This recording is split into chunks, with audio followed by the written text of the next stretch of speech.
Thanks, everybody. So moving on to this session, we're going to be talking about commodity issues and some of the issues around supply and fertiliser, etc. So this is going to be an open discussion between Kyle Ropa's kindly put some of these points together for us. Unfortunately, can't be here today.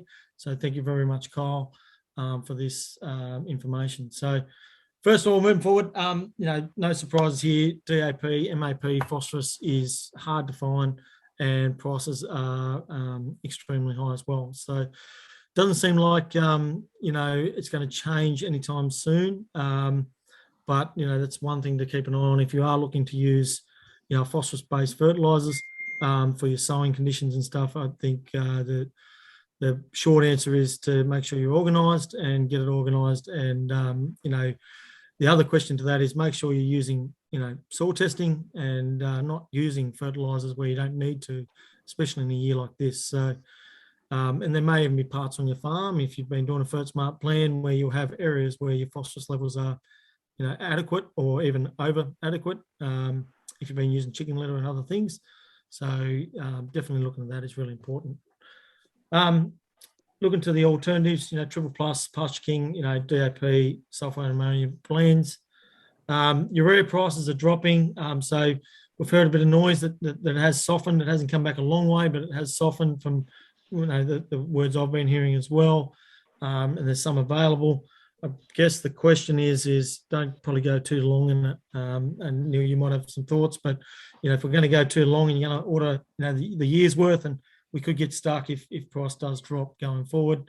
But there's going to be a lot of moving parts as to what happens there. But I think just use what you need and don't go too long on it at the moment. I concur, Josh. We wouldn't be pushing much out beyond 2 months' worth of on-farm supply. Yep. Just to address that issue of volatility, and I guess we'll see it. There is that lag between what we're hearing about port and it actually getting out of port onto farm. So, while that's reported, we still need to see those prices actually translated at the farm gate. Yeah, and it sort of reacts back to the suppliers as well from the retailer point of view, is they're all a bit nervous about having any sitting in the shed. So they're a bit nervous as to order any unless someone needs it, because if, they go and buy 30, 40, 50, 80, 100 tonne and get caught with a $300 or $400 drop, it really does affect what they're trying to do. So definitely understand that, sometimes it might be hard to find, but it's probably you need to plan a bit more earlier than you normally would. MOP and SOP, sulfate of potash and muriate of potash, apparently tight and pricing $1,350 export. The comment there about UK and Russia situation, look, it's it's a funny world we live in at the moment, and if it's COVID and it's if it's not boats, if it's not supply, if it's not something else going on, there seems to be quite a few balls being juggled around the global environment at the moment. So, things like that are definitely going to have an impact on what happens going forward.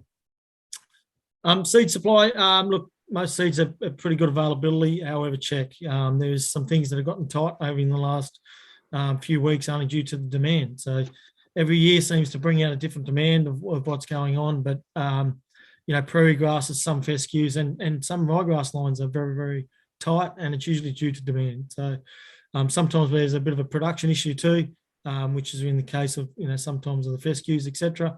And they may turn up, but they may be just turning up a bit late. So because the softer year and the softer season, where a lot of this stuff is done in Tasmania and New Zealand, and issues with freight companies, etc., all adds another month or two here to try and get seed to the market, which can also affect. So make sure you're talking to your suppliers and make sure you've got orders in and you've got everything tied up that you need, and ask them to make sure that they're pretty firm on the dates that you need so that you're planned ahead. Let's talk about red and white clovers. Due to the high demand being short, and prices are definitely going north. So, that's something that I'd probably, as to the urea where we're saying don't go long on, if I was looking at some clovers for my pasture mixes, I'm trying to get the orders in pretty quick, block them away, because I think pricing will be one thing, but supply will definitely come into it as well, which comes back to the next point. For a few extra dollars, looking at some of the more proprietary blends that have better breeding. They've had a lot more money thrown at them, 10, 15 years of of research and development to increase either production or persistence, and et cetera, et cetera. So, definitely a good time of year to try some of those ones out as well. Going forward, any comments on those seed supplies, Neil? Look, I think all important stuff there, Josh. I guess the critical thing, is when you're at the store and you're offered alternatives, I think it's really important that you talk through with a trusted and skilled advisor what those alternatives really mean for your system, because like doesn't always imply like, and it needs to fit into your total farming system, not just to what might be convenient to be supplied at the time. So be really, really careful on what you're doing and why you're getting it. And I guess, there's all sorts of things that you actually need to understand in this space. Things like herbicide tolerance become important when you're selecting things like clovers and you're swapping those around. Different grasses, just because they appear to be a fescue, a continental fescue is completely different to a Mediterranean type fescue. There's differences in animal health issues, there's difference in nutrition profiles, difference in heading dates. So, go a little bit deeper when you're offered something that's just the same, is what I'd say, because it really is just the same. Really good advice, Neil. That's excellent, because at least sometimes no one's trying to do things out of the wrongness of their heart. They're just absolutely, they're often an alternative, and just going through the discussion is the key to that. Chemicals, so there's major supply issues across the board. Common products such as glyphosate tripled in price, so that's causing some issues around supply as well. Some products just won't be available, so talk to your suppliers and make sure if you're looking for something or you're going to need something that is in crop, etc. And you're planning on it for, you're doing a pasture system where you're going to put something in and you want to clean some weeds up. Make sure you've looked forward, because that chemical you might need may not be easy to get a hold of at the time when you need it.